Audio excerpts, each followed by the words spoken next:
As you can see, Rezzy's here with all your showbiz news. We're going to start with Kanye West, or Ye. Yes. And he could be making a presidential comeback. Yeah, and you didn't just mishear that, by the way. If you're sat at home thinking, what? Kanye West has announced he's running for president. And this hasn't come out of the norm. Exactly. So he did this back in 2020. He was a little bit late to the game then. He only got 70,000 votes. So, I mean, it's safe to say that his campaign flopped a little bit. But he's been off social media for a little while because he was banned. But now Twitter have reinstated him, so he's back. And in the last couple of days, he's been using his platform to talk about how he wants to run for president. Apparently, he's asked Donald Trump to be vice president on his campaign. I don't know how well that went down, but there's loads of... He's tweeted loads of stuff on Twitter. Are we talking about Kanye West as president, potentially, and Donald Trump as vice president? Yes. Why not? I know. Stranger things have actually happened in the last few years. If anything, Twitter will just be very entertaining, so let's see what happens. Life will be entertaining. Politics will be entertaining. This is tweet from this week, is it? Yeah, so that's what he's been tweeting. There's campaign videos on there as well. I say campaign videos. It's more videos of newsreaders talking about how he's lost his Adidas contract, but...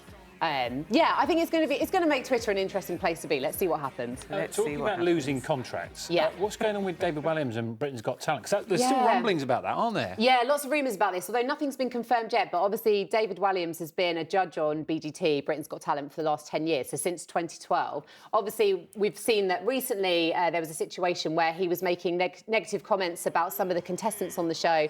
He did do a public apology about it, but there's lots of chat about him possibly stepping down. I have heard that none of the judges on Britain's Got Talent have actually signed contracts yet, and I think they're due to start filming the next series in the next couple of months. But Simon Cowell recently said that it's not about the judges, it's more about the talent. So it just makes me think there's going to be some sort of shake-up happening. Okay. So we'll see. OK, watch that one. We will see. Rezzy, you're too young for this. Dan and I... Yeah, I'm too young as well. Go on. No, Dan and I know all about... 27 again and again and again. This singer being a staple of Christmas. And, yes. And he too is making a comeback. Sir Cliff Richard is who we're talking about. This is amazing. So he is the only artist to ever score a top 5 album in 8 consecutive decades. Which is amazing. Which is amazing.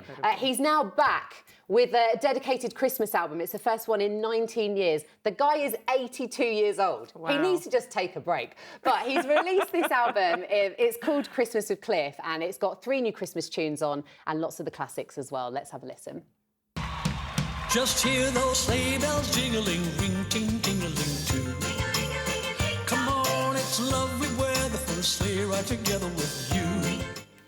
So he's actually owned Christmas in 3 decades with that absolute anthem, Mistletoe and Wine. Oh, yeah. Then there was that belter, Saviour's Day, and don't forget that absolute classic, the Millennium Prayer.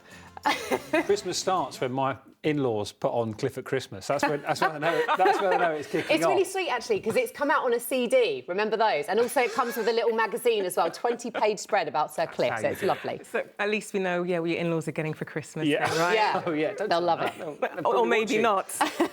Something else to talk about before we go. Wagatha Christie, the saga continued, and now on TV. Yeah, so this is coming out on Channel 4. They've released 2 pictures of what we can expect for the 2-part series.